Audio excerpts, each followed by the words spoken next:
তো এখানে কিন্তু এটা হচ্ছে সূর্য, এটা হচ্ছে বুধ, শুক্র, পৃথিবী, মঙ্গল। এখন বাদবাকি সব আমাদের গ্রহ আছে, আমাদের মোট 8টি গ্রহ, যেটা সূর্যকে কেন্দ্র করে।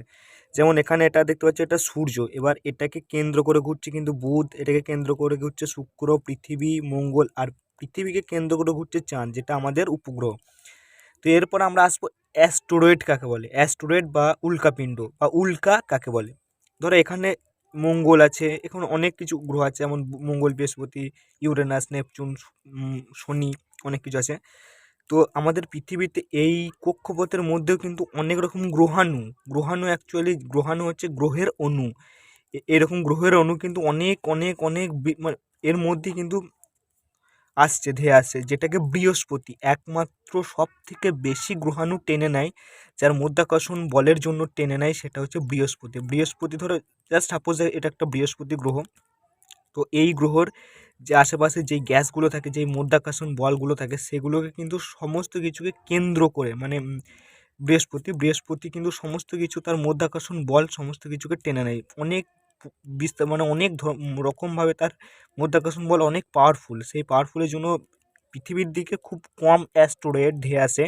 কারণ হচ্ছে পৃথিবীর দিকে ধেয়ে আসতে আসতে, যেমন এগুলো হচ্ছে একটা অ্যাস্টেরয়েড, কিন্তু এই অ্যাস্টেরয়েড ধেয়ে আসতে আসতে কিন্তু বৃহস্পতি তার দিকে সম্পূর্ণভাবে টেনে নিচ্ছে। তো সাপোজ এটা একটা গ্রহাণুটা পৃথিবীর দিকে আর ধেয়ে আসছে, কিন্তু বৃহস্পতির এতটা পরিমাণে বৃহস্পতির গ্র্যাভিটি, যার কারণে কিন্তু বৃহস্পতির গ্র্যাভিটি তার ভিতর দিকে টেনে নিচ্ছে। এরপর কি হয়, যখন অ্যাস্টেরয়েড ঘটে বা যখন অ্যাস্টেরয়েড আসতে থাকে, বা আমাদের পৃথিবীর দিকে হঠাৎ করে কোনো একটা খবরের মধ্যে ভেসে আসে যে একটা অ্যাস্টেরয়েড কিন্তু ভেসে আসছে আমাদের পৃথিবীর দিকে এত কিলোমিটার বেগ, বা এত কিলোমিটার বেগের কারণে আমাদের সেই অ্যাস্টেরয়েডটা আমাদের প্রতি ধেয়ে আসবে। ধরো সাপোজ একটা অ্যাস্টেরয়েড, একটা খবর চ্যানেল, নিউজ চ্যানেল কিন্তু সবার আগে অ্যাস্টেরয়েডের খবরগুলো দিয়ে দেয়। তাদের কাজটাই হচ্ছে এটা, যে কোনো ধরনের অ্যাস্টেরয়েড কিন্তু আসছে সেটা আমাদেরকে আগে থেকে সতর্কবাণী দিয়ে দেওয়া। তো হঠাৎ করে একটা অ্যাস্টেরয়েড ভেসে আসছে, কখন অ্যাস্টেরয়েডটা ভেসে আসবে, যখন ধরো অ্যাস্টেরয়েড এদিক থেকে আসছে পৃথিবীর দিকে পড়বে, এদিক থেকে, কিংবা ধরো দেখা যাচ্ছে যে এদিক থেকে পৃথিবীর দিকে পড়বে, ধেয়ে আসবে, তখন কিন্তু আমাদের, মানে আমাদের যেই সাবধান করতে হবে, বা অতিরিক্ত সাবধান নিতে হবে। কারণ এদিক থেকে কিন্তু যদি ভেসে চলে আসে, বা এদিক থেকে ভেসে চলে আসে, তাহলে কিন্তু আমাদের অ্যাস্টেরয়েডটা আসার সম্ভাবনা পৃথিবীতে, সেই অ্যাস্টেরয়েডটা পড়ার বা সেই উল্কাপিণ্ডটা হওয়ার, উল্কাটা আমাদের পৃথিবীতে এসে ধাক্কা দিতে পারে। যখন হুটহাট করে ধরো এদিক থেকে চলে আসলো, কিংবা এদিক থেকে, বলার তো নেই হয়তো বা এদিক থেকে কোন দিকে চলে আসবে, সেটা ভরসা নেই। কিন্তু যদি এই রকম সমবেগে ধরো বৃহস্পতি আছে এতটা, এটা হয়তো সাপোজ বৃহস্পতি এদিক থেকে আসছে, এদিক থেকে আমাদের অ্যাস্টেরয়েড ঘুরছে, বা এদিক থেকে অ্যাস্টেরয়েড আসছে, তখন কিন্তু অনেকটা চান্স থাকে বৃহস্পতি এটাকে টেনে নেয়। এবার সেই কারণে তখন যদি মঙ্গল, ধরো এটা সাপোজ মঙ্গল, এটা মঙ্গলই, তো এই মঙ্গল কি করে, অ্যাস্টেরয়েড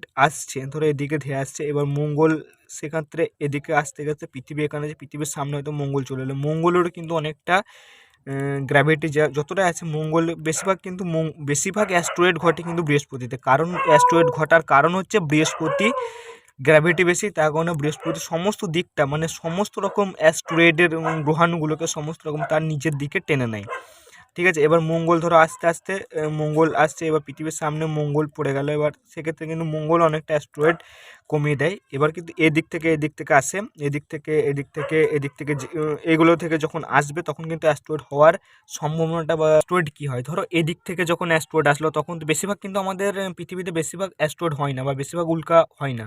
কারণ আমি তোমাদের বলে দিচ্ছি, দেখো কারণ হচ্ছে, ধরো এদিক থেকে একটা অ্যাস্টেরয়েড চলে এলো গ্রহাণু, বা এদিক থেকে একটা গ্রহাণু চলে এলো, এদিক থেকে একটা গ্রহাণু আসছে, বা এগুলো কিন্তু একটাই ধরো আসছে। তো কি হবে না, আমাদের এটা যেটা পৃথিবী কিন্তু, আমাদের পৃথিবীর উপরিভাগে একটা বায়ুমণ্ডল আছে।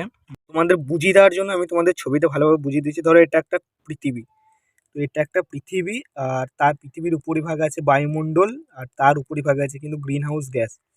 তো এরপর কি হবে, কোনো একটা অ্যাস্টেরয়েড কিন্তু এদিক থেকে আসছে প্রচণ্ড, ধরো এর কিমি হচ্ছে, এর পার ঘন্টায় কিমি হচ্ছে ধরো কয়েক কোটি কিমি বেগে কিন্তু আসছে, কয়েক ক্রোড় কিমি বেগে কিন্তু এ আমাদের পৃথিবীতে ধেয়ে পড়বে। এরপর যখন এই অ্যাস্টেরয়েডটা যদি আমাদের পৃথিবীতে ডাইরেক্ট, ধরো এটা পৃথিবীতে ডাইরেক্ট যদি পড়ে, তাহলে কিন্তু পৃথিবীর এই আশেপাশের, ধরো সাপোজ এই পুরোপুরি জায়গাটা কিন্তু পৃথিবীর বিনষ্ট হয়ে যাবে, বা পুরোপুরি জায়গাটা কিন্তু পৃথিবীতে ধ্বংস হয়ে যাবে। এই যেই জায়গাটাতে পড়বে, অত ক্রোড় কিলোমিটার বেগে যদি এটা আসছে কিন্তু কয়েক ক্রোড় কিলোমিটার বেগে। এটা যদি ডাইরেক্ট পৃথিবীকে ধাক্কা দেয়, ডাইরেক্ট পৃথিবীকে যদি ধাক্কা দেয়, তাহলে পৃথিবীর ক্ষতি হওয়ার সম্ভাবনা 100%-এর মধ্যে 95% পৃথিবীর ক্ষতি হবে। যার কারণে কিন্তু আশেপাশে অনেকটা জুড়ে জায়গা কিন্তু বিনষ্ট হয়ে যাবে। তার কারণে আমাদের কি হয় না, এই যখন ধরো কোনো অ্যাস্টেরয়েড আসছে, ঠিক আছে? কোনো অ্যাস্টেরয়েড ফোকাস পড়ছে না। ধরো কোনো অ্যাস্টেরয়েড আসছে এদিক থেকে অ্যাস্টেরয়েড আসছে, তখন কি হয়, যখন ওটা আমাদের গ্রিন হাউস গ্যাসটা পার হয়, ধরো আমাদের যেখানে গ্রিন হাউস গ্যাস আছে সেই গ্যাসটা পার হয়ে আস্তে আস্তে ধাক্কা লাগে, সঙ্গে আস্তে আস্তে ধাক্কা লাগে, ঠিক আছে? ধাক্কা লাগে। এরপর যখন আমাদের বায়ুমণ্ডলে অত ক্রোড় কিলোমিটার বেগে যখন সেই অ্যাস্টেরয়েড আমাদের পৃথিবীর মধ্যে প্রবেশ করে, তখন কিন্তু আমাদের পৃথিবীর বায়ুমণ্ডলের সঙ্গে সংঘর্ষ করে। বায়ুমণ্ডলের সঙ্গে সংঘর্ষ করতে করতে সেটা কিন্তু ফায়ারের সৃষ্টি হয়, আগুন জ্বলতে থাকে। ধরো কয়েক ক্রোড় কিলোমিটার বেগে কিন্তু আসছে, তাহলে যখন সে আমাদের বায়ুমণ্ডলে, এটা হচ্ছে আমাদের বায়ুমণ্ডল, গ্রিন হাউস গ্যাস, আর এটা আমাদের পৃথিবী। তো এটা যখন বায়ুমণ্ডলে প্রবেশ করে, বায়ুমণ্ডলের যেই সমস্ত রকম গ্যাস থাকে সেই গ্যাসের সঙ্গে কিন্তু অ্যাস্টেরয়েড সংঘর্ষ করে, এবং ফাইটিং করতে করতে যখন আসে, তো সেটা আমাদের ওই বায়ুমণ্ডলের সঙ্গে এসে আগুনের সৃষ্টি করে বা ফায়ারের সৃষ্টি করে। কিন্তু ফায়ার সৃষ্টি হয়, সেটা ফায়ার মানে আগুনের সৃষ্টি করতে করতে সেটা পৃথিবীর দিকে ধেয়ে আসে।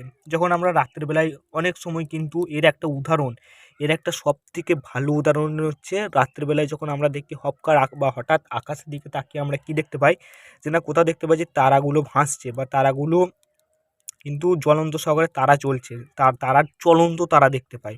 তো সেটাই হচ্ছে কিন্তু আমাদের এক প্রকারের অ্যাস্টেরয়েড বা গ্রহাণু, ওটাই হচ্ছে গ্রহাণু, আর কিছু নয়। তো যখন আমাদের পৃথিবীর মধ্যে কোনো গ্রহাণু প্রবেশ করে বা উল্কাপিণ্ড প্রবেশ করে বা অ্যাস্টেরয়েড প্রবেশ করে, তখন সেটা কিন্তু জ্বলন্ত আকারের সৃষ্টি হয়ে যায়, বা আমাদের পৃথিবীর বায়ুমণ্ডলের সঙ্গে সংঘর্ষ করে একটা জ্বলন্ত আগুনের সৃষ্টি করে, এবং আগুন আস্তে আস্তে আস্তে আস্তে আস্তে সেটা ক্ষয় হতে হতে কিন্তু একবারে ক্ষয় হয়ে যায়, বা কিছু একটা ছোট প্রকারের আমাদের এসে ছোট মানে কয়েক অনেক বড়, ধর কয়েক মাইল বিস্তৃত একটা অ্যাস্টেরয়েড আসছে, কয়েক মাইল বিস্তৃত একটা অ্যাস্টেরয়েড কিন্তু আমাদের পৃথিবীতে কয়েক কোটি মাইল একটা অ্যাস্টেরয়েড আসছে, তখন পৃথিবীতে যখন ওটা জ্বলন্ত আগুনের সৃষ্টি করে, তখন সেটা ক্ষয় হতে হতে হতে হতে হতে হতে কিন্তু একটা নগণ্য হয়ে যায়, বা ছোটোখাটো একটা হয়ে আমাদের পৃথিবীতে এসে ধাক্কা দেয়, যেটা কিছুটা অংশ কিন্তু পৃথিবীর ক্ষতি করে।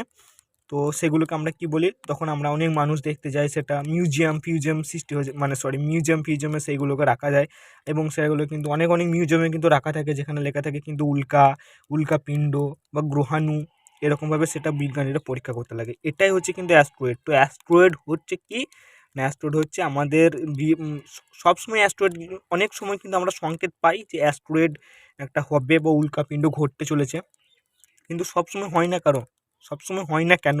কারণ এটাই, হয়তোবা সেটা পৃথিবীর বায়ুমণ্ডলের সঙ্গে এসে সংঘর্ষ করতে করতে সেটা বিলীন হয়ে গিয়েছে, না হয় সেটাকে অন্য কোনো গ্রহ কিন্তু তার গ্র্যাভিটি দ্বারা তাকে কাছে টেনে নিয়েছে, এরকমই একটা ঘটনা ঘটে।